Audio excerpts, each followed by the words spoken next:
예, 이제 14장 드디어 이제 14만 4천이 이제 드디어 등장했습니다. 아주 12장, 13장 거쳐오면서 아주 중요한 상징들, 숫자들 이제 666을 거쳐서 이제 14만 4천이 이제 드디어 등장했죠. 12장과 13장에서는 이제 사단과 사단의 그 부하, 그 두 짐승이 등장했었습니다. 그리고 사단과 그 두 짐승이 신자들을 어떻게 박해하고 괴롭히는지를 기록했죠. 사단과 이 두 짐승의 가장 큰 특징 중에 하나는 그리스도를 모방한다라는 것입니다. 예수님 흉내를 내는 것이에요. 그래서 겉으로 보면은 정말 예수님 같고 거룩해 보이고 정결해 보이는 그런 존재입니다. 그러나 그들의 목표는 그리스도를 모욕하는 것이며 사람들을 하나님으로부터 떠나게 하여 사단과 짐승을 따르게 하는 것. 여기에 그들의 목표가 있죠. 세상과 탐욕, 부와 권력, 동원할 수 있는 모든 것들을 동원하여서 사람들을 하나님께로부터 멀어지게 합니다.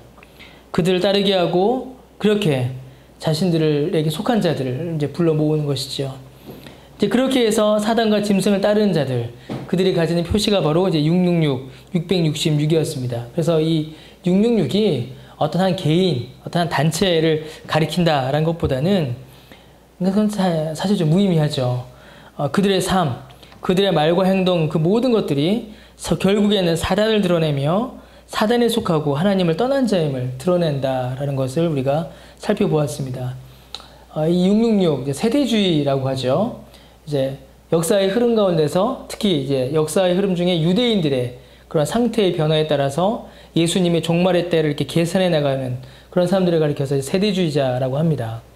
전천년 세대주의라고 하면 이제 거기서 이제 이단들도 많이 나타나고 그래요. 이제 이번에 이제 브렉시트가 있었죠.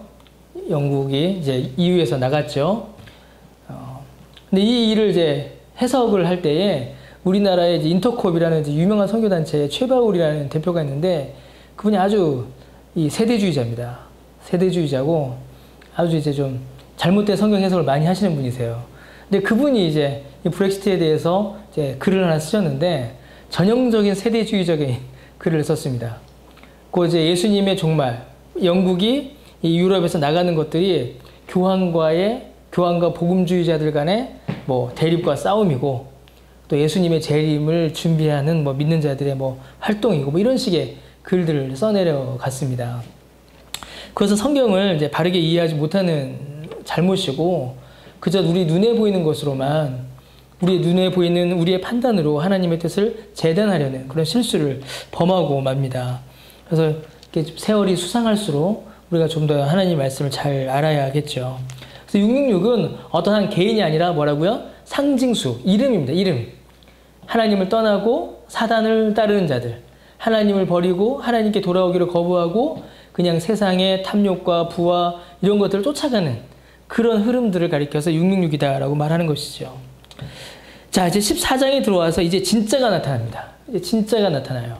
사단과 두 짐승이 그렇게 흉내냈던 그 진짜 어린 양, 참된 생명의 주인 어린 양이 등장합니다. 13장에 등장했던 가짜 어린 양 혹은 어린 양을 모방했던 그 용과 두 짐승 그리고 그들을 숭배하던 666을 받은 사람들과는 이제 반대되는 세력이 나타나는 것이에요. 지금까지는 사단의 세력, 사단을 추종하는 세력들이라면 이제는 우리 주 예수 그리스도와 그를 믿어 구원받은 자들이 이제 등장하는 것입니다. 참되시고 진리이시며 진짜 어린 양이신 그분과 그의 백성들이 등장합니다. 그래서 이 14장부터는 마지막까지 사단과 그 두 짐승의 박해와 공격에도 믿음을 지켜낸 자들이 받을 상을 이야기하고 반대로 하나님을 떠나고 사단을 쫓은 자들이 받을 심판이 무엇인지 이 14장부터 하나씩 등장하게 됩니다. 14장 1절에 보니까 이제 진짜가 나타났어요. 어린 양이 나타나셨습니다. 그가 나타나셨어요. 참되시고 영원하시며 진정한 하나님의 어린 양, 곧 우리의 모든 죄를 짊어지고 대신 죽으사 또 거기서 그치지 않으시고 부활하심으로 그를 믿는 모든 자들에게 영원한 생명을 주시는 하나님의 어린 양, 우리 주 예수 그리스도가 나타나십니다. 그가 서셨어요. 근데 그가 어디 계시냐면 시온산에 섰다. 시온산에 서 계신다라고 이렇게 설명을 합니다. 여러분 많이 아시겠지만 이 시온산은 성경에서 매우 중요하게 다루어지는 장소입니다. 뭐 다윗산, 다윗성이라고도 하죠. 그런데 이 시온산은 단지 예루살렘에 있는 어떤 한 산 혹은 성전이 있는 곳이라는 의미만이 아닙니다. 그보다 훨씬 더 큰 의미를 가져요. 시편 2편에 보게 되면 시편 2편 6절에 보면 하나님께서 내가 나의 왕을 내 거룩한 산 시온에 세웠다. 이는 내 아들이라. 이런 말씀이 등장합니다. 시편 2편은 이제 메시아의 오심을 기록하는 이제 시편인데 하나님께서 메시아를 세우실 때 그 메시아가 시온, 거룩한 산 시온에 세웠다. 이렇게 기록을 하십니다.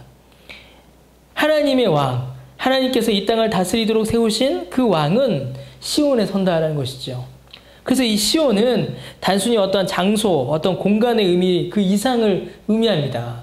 무엇을 의미하냐면 이 시온은 마지막 때 하나님께서 다스리실 나라이며 그 백성들의 모임이고 하나님의 왕권, 예수 그리스도의 통치의 왕권이 서는 곳입니다. 그러니까 어떻게 봐야 될까요? 이 시온. 어린 양이 시온산에 섰다라는 말은 1차적으로는 왕이다라는 겁니다. 왕. 왜냐하면 시온산은 왕의 자리니까요. 하나님께서 왕권을 주신 그 왕으로 이 어린 양이 세워졌다라는 것을 의미해요. 어떤 이단도 어떤 대적도 공격하여 이길 수 없는 강력한 힘과 권능을 가진 왕으로 예수 그리스도가 섰다라는 겁니다. 그리고 또 하나, 그가 시온산에 섰다라는 말은 그가 이제 그 백성들을 모아 다스리며 지키시고 보호하신다라는 것을 의미합니다. 그가 왕이요 그의 통치와 그의 왕권이 이제 섰다라는 것을 우리에게 의미하고 가르쳐 주는 것입니다. 아주 놀랍죠. 사단이 그 두 짐승을 동원하여서 세상의 모든 것을 동원하여서 믿는 자들을 박해하는 그때에 예수께서 나타나신다는 겁니다. 그리고 그의 통치가 선포될 때에 그의 백성들을 불러 모아 지키시고 그의 왕권이 모든 것을 지배하심을 우리에게 알려주고 계십니다. 이마에 어린 양의 이름과 그 아버지의 이름을 쓴 것이 있는 자들, 그들이 나타납니다. 그들이 바로 하나님의 백성들이죠. 사단을 숭배하고 좇는 자들의 이마에 사단의 이름인 666이 있었던 것과 같이 이들 역시 하나님의 자녀요 하나님의 백성임을 드러내는 그 이름이 이마에 있는 자들인 것입니다. 그들을 가리켜서 성경은 14만 4천이다 라고 합니다. 자, 그런데 성경에 보니까 14만 4천 명이라고 하지 않죠. 14만 4천 명이라는 말은 없습니다. 그냥 14만 4천이라고 되어 있어요. 이 말은 무슨 말일까요? 이 14만 4천은 숫자가 아니라 이름이라는 의미입니다. 이름. 666도 뭐였어요? 숫자가 아니라 그것이 이름이었죠. 하나님을 떠난 자들의 이름이요 사단의 이름이었습니다. 14만 4천 역시도 마찬가지예요. 14만 4천 명, 14만 4천 개가 아닙니다. 그 자체가 이름이에요. 그래서 14만 4천 명이 섰다라고 하지 않고 14만 4천이 섰다라고 이야기하는 겁니다. 하나님을 믿어 예수 그리스도를 믿어 구원을 받은 하나님의 모든 백성들, 구약의 12지파와 신약의 12제자 그리고 완전수인 천이 합해져서 구약과 신약의 모든 하나님의 백성들을 가리키는 말이 바로 이 14만 4천인 것입니다. 그러니까 많은 이단들처럼 14만 4천 명이라고 해석하게 되면은 큰일 나는 겁니다. 왜 그러겠어요? 14만 4천 명이라고 한다면 구약부터 지금까지 아담 이후로 지금까지 먼저 하나님의 은혜로 말미암아 구원받아 천국에 간 천국 백성들의 수는 어떻게 할 겁니까? 그들은 지워져 버리는 거죠. 실제로 신천지 같은 경우에 이 14만 4천으로 많이 사람들이 미혹하죠. 그런데 실제로 신천지의 수를 계산해 봤을 때 14만 4천 명이 넘었다라고 그래요. 실제로는. 근데 아무 일도 일어나지 않죠. 이 14만 4천은 우리 예전에도 한번 말씀드렸던 것처럼 아주 인기 있는 수입니다. 기독교 이단들만이 아니라 이제 대순진리교, 대순진리교 있죠. 여기 도를 아십니까? 그분들도 14만 4천 명을 모집하고 다녀요. 그러니까 이게 참 인기 있는 수예요. 12 곱하기 12 곱하기 1000. 그런데 이거는 단순히 어떤 명수가 아니라 하나님의 백성들을 가리키는 하나님 백성들의 이름이다라는 것입니다. 구약의 12지파의 이름이요, 신약의 12제자의 이름이며 그들로 인하여서 세워진 교회의 이름인 것이에요. 그리스도께서 이 땅 가운데 나타나셔서 자신의 영광과 왕권을 선포하시며 통치하실 그때에 지난 시대 가운데 있었던 모든 믿음의 선배들과 또 지금의 성도들이 모두가 그 영광을 함께 누리며 승리를 선포하게 될 것입니다. 666을 받아 사단을 좇은 자들이 당장은 경제적 유익을 누리며 잘 사는 것처럼 보일 수 있습니다. 666을 받았다라고 하니까 좀 무섭죠, 조금. 좀 표현을 바꿔서 하나님을 떠나 세상을 택한 자들이 훨씬 더 잘 사는 것처럼 보일 수 있고 그들의 삶이 성공적인 삶으로 보일 수 있습니다. 잘 사는 것 같아요. 재밌게 살지 않습니까? 여러분들 지금 얼마나 피곤해요. 이 수요일 저녁에 버티고 있잖아요. 다 놀고 있고 집에서 쉬고 있는데 그렇게 보인단 말이에요. 그러나 영원하고 완전하며 궁극적인 승리와 영광은 오직 하나님의 어린 양 예수 그리스도에게만 있습니다. 하나님께서 구약 이스라엘을 택하시고 신약의 제자들과 교회를 택하신 그 택한 자들, 그 택한 자들에게만 이 영광과 승리를 맛볼 수 있는 은혜와 특권이 주어졌습니다. 그리스도를 좇는 자들은 박해를 당하고 고통을 당하지만 그 결국에는 어린 양 예수 그리스도의 영광과 승리 가운데 있을 겁니다. 이건 명확한 사실입니다. 자, 이제 그들이 무엇을 하나요? 14만 4천이. 14만 4천이 모여서 뭘 하는가? 성경을 보니까 하나님을 찬송합니다. 하나님을 찬양합니다. 많은 물소리와도 같고 큰 우레소리와도 같이 온 땅을 덮고 흔들 만큼 충만한 그 찬송을 부릅니다. 검은 고 타는 자들이 검은 고를 타는 것과 같이 아름다운 소리로 찬송하게 될 것입니다.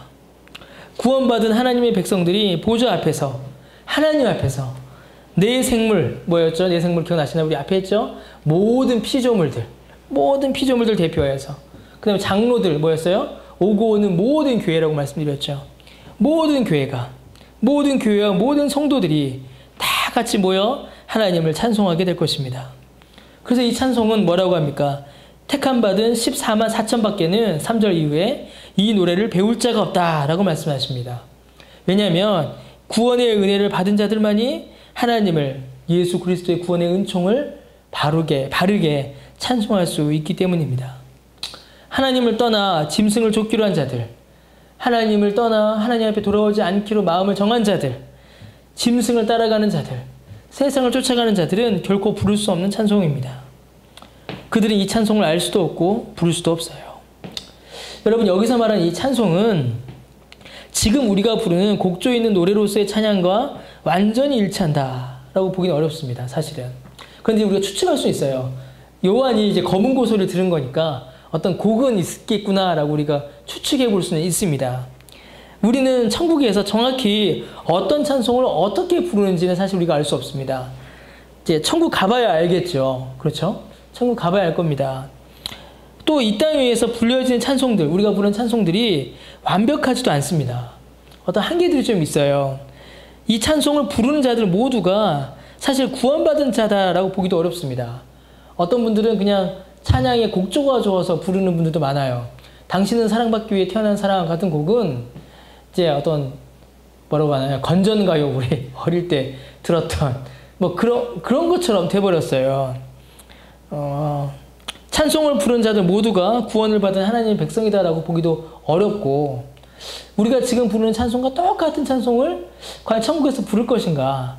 그것도 우리가 정확히 알 수가 없습니다. 우리가 이 땅 위에서 부르는 노래로서의 찬송, 우리가 부르는 찬송은 부족하고 불완전하며 많은 연약함과 약점을 가지고 있습니다. 이 찬송을 부르는 우리도 사실은 많은 약점을 가지고 있어요. 가사에 집중해야지 하지만 막 곡이 좋으면 막 이렇게 흔들대고, 하나님께 영광을 올려드리기 위해서 부르는 찬송이라고 하지만 기분이 우울할 때 가요를 듣기는 좀 못하니까 그냥 CCM을 틀어놓거나, 저도 가끔 그럽니다. 그럴 때가 있죠. 그래서 찬송이라고 하긴 좀 죄송한데 그냥 기독교적인 노래, 기독교적 대중, 그게 CCM이잖아요. 컨템포러리 크리스천 뮤직이니까. 이제 그런 것들로 찬송을 우리가 채울 때가 있습니다. 자, 그런데 여러분, 제가 이제 많이 목회하면서 많이 느끼는 건데, 그럼에도 불구하고 하나님께서는 우리가 부르는 이 찬송을 통하여 영원한 영광의 찬송을 미리 맛보게 하셨다는 사실입니다. 너무나도 중요해요. 우리가 부르는 찬송이 부족하고 모자라고 연약하니까 그 찬송 부르지 말자. 이건 틀린 겁니다. 그럼에도 불구하고 우리는 하나님을 찬송해야 합니다. 성경이 그런 예를 보여주잖아요. 이스라엘 백성들이 홍해를 건널 때에 이스라엘 백성은 하나님을 곡조를 붙여 찬송했습니다. 그 출애굽기 몇 장이죠? 갑자기 생각이 나네요. 출애굽기 몇 장이지? 이스라엘 백성이 홍해를 건너고 나서 성경 한 장 전체가 모세의 찬송이에요. 모세의 누이가 또 찬송합니다. 성전에서 레위인들이 노래하였죠. 다윗은 온 힘을 다하여 춤추며 하나님을 찬양하였습니다. 그리고 우리가 읽고 보는 시편은 그 자체가 원래는 곡조가 있는 찬송이요 노래예요. 여러분, 우리는 우리의 찬송이 불완전하다, 우리의 찬송이 연약하다, 그러니 이것을 대충 부르자 혹은 무시하자라고 해서는 안 됩니다. 만약에 그렇다면 우리의 신앙생활 중에서 온전히 행할 수 있는 게 하나도 없습니다. 그럼 설교는 완벽합니까? 설교도 부족하잖아요. 우리의 모임은 완벽합니까? 그렇지 않습니다. 우리는 여러분 오히려 바른 찬송을 부르기를 더욱 애써야 합니다. 바른 마음과 바른 자세로 하나님을 찬양하기를 더욱더 애써야 합니다.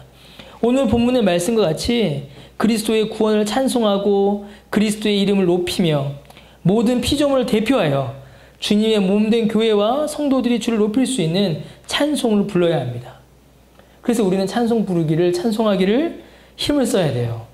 가장 합당하게 찬송할 수 있는 방법을 찾아야 하며 그 안에서 이 마지막 때의 영광의 찬송, 우리가 하늘 가서 부를 이 영광의 찬송을 미리 당겨서 경험할 수 있는 겁니다. 사람은 지정의가 있잖아요. 개혁신학은 지를 강조합니다. 지적인 거.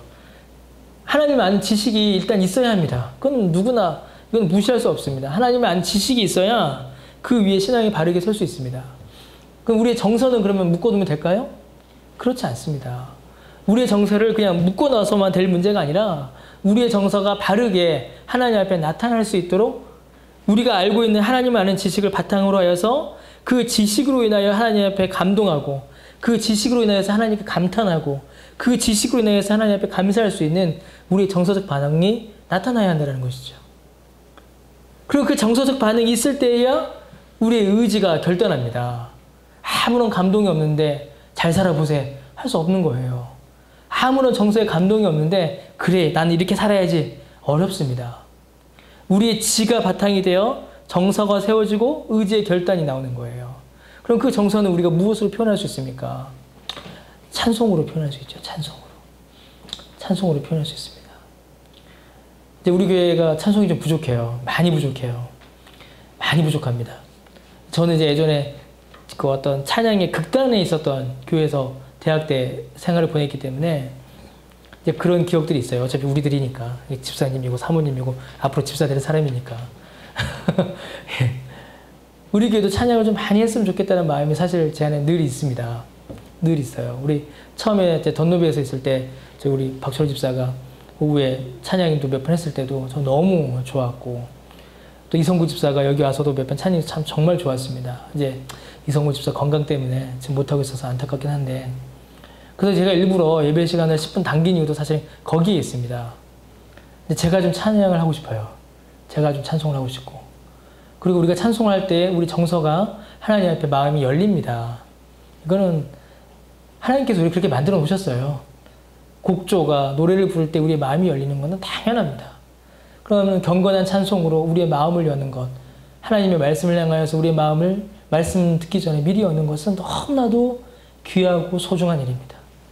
우리 교회도 그래서 좀 앞으로 찬송을 좀 많이 했으면 좋겠다는 마음을 제가 늘 갖고 있어요. 예, 잠깐 딴 데 갔다 왔습니다. 자, 그런 의미에서 우리가 시편 찬송을 부르는 것은 큰 의미가 있습니다. 우리 교회가 부른 시편 찬송은 너무 귀한 찬송입니다. 왜냐하면 시편이야말로 하나님께서 우리에게 허락하여 주신 가장 합당한 찬송이기 때문에 그래요. 시편이 그렇게 쓰였죠. 하나님께 주신 말씀이요 하나님이 만드신 찬송이기에 우리가 시편으로 하나님을 찬송하는 일은 너무나도 귀하고 소중한 일입니다. 근데 이제 그런 또 발전이 이제 우리에게 필요합니다. 예전에 우리 심효수 목사님이랑 이런 얘기 저런 얘기 하다가 아주 음악을 잘하시는 목사님이 계신데 좀 시편 찬송 좀 만들어봐라. 그런 얘기를 우리가 막 했었습니다. 시편 찬송 이게 1600년대, 1700년대 만든 찬송이에요. 그럼 지금도 이 시편에 곡조를 붙여서 우리가 부를 수 있다는 이야기입니다. 그런 발전, 그런 연구, 그런 노력이 우리에게 필요합니다. 여러분, 우리는 어떻게 찬송하고 있습니까? 어린 양이 시온에서 그의 왕되심을 선포하실 때에 백성들이 모두 모여 주님을 찬송합니다. 우리는 그의 왕되심을, 그의 통치를, 그의 영광을 어떻게 찬송하고 있습니까? 그저 곡조에 취해, 리듬과 악기의 반주에 취해 음악으로만 즐기고 있지는 않습니까? 혹은 반대로 우리의 감정을 다 동원하고 쏟아 온전히 그를 기뻐하고 높이기보다는 찬송을 가벼이 여기며 무시하고 찬송을 그냥 노래로만 치부하고 있지는 않습니까? 가끔 이제 그런 분들을 봬요. 찬송은 감정을 고양시키는 것이기 때문에 크게 부르면 안 된다. 실제 있습니다. 찬송 부를 때는 이제 딴짓합니다. 멀뚱멀뚱하고 입 닫고 있거나 입 닫고 찬송도 안 부르고 그냥 가만히 있어요. 제가 장담하건대 찬송을 열심히 하지 않는 분들이 말씀을 열심히 들을 리가 없습니다. 찬송을 열심히 하지 않는 분들이 기도를 열심히 할 리가 없어요. 찬송 열심히 하면 말씀도 열심히 듣고 기도 열심히 한다. 그렇지는 않습니다. 찬송 열심히 해도 너무 찬송을 열심히 한 나머지 설교 시간에 조는 분들이 많아요. 저 예전에 예수전도단 화요 모임 이런 데 가면은 찬양을 1시간 하잖아요. 1시간 찬양하고 1시간 설교하는데 1시간 찬양하는 동안 뛰고 막 하다가 설교 시간에 지쳐서 다 잠들어 버립니다. 그런 일이 있어요. 하지만 우리가 하나님을 향한 자세는 우리의 마음과 정성과 뜻을 다하여 열어야만 합니다. 우리는 바른 회복하는 일만큼이나 바른 찬송을 회복하는 일이 중요합니다. 정말 중요합니다. 하나님께 바르게 예배하며 그의 영광과 구원을 높이는 일과 이 찬송은 직접적인 연관이 있기 때문에 그렇습니다. 그래서 우리 교회는 좀 바른 찬송, 좋은 찬송을 좀 더 풍성히 하는 그런 교회가 됐으면 좋겠다 싶습니다. 오늘 찬송 얘기하다 보니 좀 길어졌는데요. 좀 빨리 뒷부분을 좀 속히 보도록 하겠습니다. 성경은 이제 이어서 이 14만 4천에 대해서 더 구체적인 설명을 좀 더해줍니다. 그들이 어떤 존재이며 그들에게 어떤 특징이 있는지를 보여줍니다. 그 4절에 보니까 아주 중요한 특징이 나오는데 이 사람들은 뭐라고 되어 있습니까? 여자와 더불어 더럽히지 아니하고 순결한 자라 라고 되어 있어요. 순결한 자라. 이 순결한 자가 이게 원문을 보게 되면은 수총각, 수처녀를 이야기합니다. 1절 성관계를 갖지 않은 자들. 성관계가 한 번도 없었던 자들을 가리키는 게 이 순결한 자들이라는 의미입니다. 그런데 이를 가리켜서 단순히 남녀의 성관계로 말할 수가 없어요. 왜냐하면 성경은 부부의 성관계를 가리켜서 더럽다라고 하지 않기 때문입니다. 결코 그렇게 말하지 않아요. 그리고 더욱이 여기서 말하는 14만 4천은 남자들만이 아니라 여자도 포함된 수예요. 교회 안에 남자도 있고 여자도 있기 때문이죠. 그래서 이것을 단순히 어떤 성관계의 성적인 경험, 성경험이라고 보기에는 사실 어렵습니다. 더 큰 의미를 말하는 것이에요. 자, 여기서 말하는 여자는 분명히 앞에 이미 등장하였던 음녀를 의미합니다. 즉 우상 숭배로 사람들을 이끌며 하나님으로부터 멀어지게 만드는 온갖 유혹과 핍박을 가리키는 것입니다. 그 안에는 물론 음란이 있어요. 그 성적 방종이 그 안에 포함되어 있습니다. 말세에 신자가 당하게 될 가장 큰 유혹이 두 가지가 있어요. 하나가 성이고 다른 하나가 돈입니다. 우리 요한계시록 쭉 보면은 이 두 가지에 초점을 맞춰 있는 걸 볼 수 있어요. 사단이 신자들을 돈으로 괴롭히고 성으로 유혹합니다. 결국 이 두 가지가 사람을 타락으로 이끌어가는 가장 큰 유혹의 도구가 됩니다. 여기서는 이 두 가지를 모두 포함한 것을 의미하죠. 결국 하나님으로부터 멀어지게 만들며 우상을 섬기게 하는 것을 음녀라고 합니다. 그러므로 이 14만 4천은 어떤 자들이에요? 이 음란으로부터 우상 숭배와 세상을 향한 탐욕으로부터 돌아서서 하나님께로 향하는 자들입니다. 하나님을 사랑하는 자들이요 죄를 거부하는 자들이죠. 또 하나 특징이 나타납니다. 그들을 가리켜서 어린 양이 어디로 인도하든지 따라가는 자다라고 하죠. 이게 무슨 말입니까? 죄를 거부했습니다. 그럼 이제 가야죠. 어딜 가요? 예수님을 따라가는 것입니다. 주의 말씀에 순종하여 주의 말씀을 따라가는 자들. 이게 14만 4천인 거예요. 신천지 교회에 모여서 총회장님의 말씀을 열심히 배우는 자들이 14만 4천이 아닙니다. 참 답답한 일이죠. 그죠? 그게 아니라 어떤 자들이에요?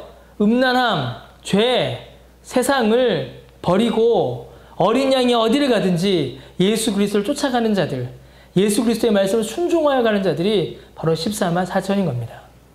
세 번째 특징이 나타나요. 5절입니다. 그 입에는 뭐가 없어요? 거짓말이 없고 흠이 없다라고 하죠. 자, 여러분, 거짓말이 없고 흠이 없는 존재는 누구냐면 예수님입니다. 사람은 거짓이 없고 흠이 없을 수가 없어요. 그런데 그들을 가리켜서 뭐라고 해요? 거짓말이 없고 흠이 없다. 이 말은 뭘까요? 죄를 버렸습니다. 죄를 거부했어요. 그리고 예수님을 따라가기로 했습니다. 주님의 말씀을 배우고 주님의 말씀에 순종하여 갑니다. 그러면 그들은 결국 누구를 닮아갈까요? 예수님을 닮아가는 것이죠.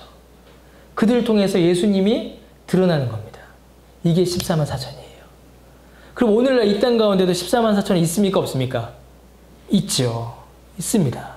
여러분들이, 교회가, 신자가 14만 4천인 겁니다.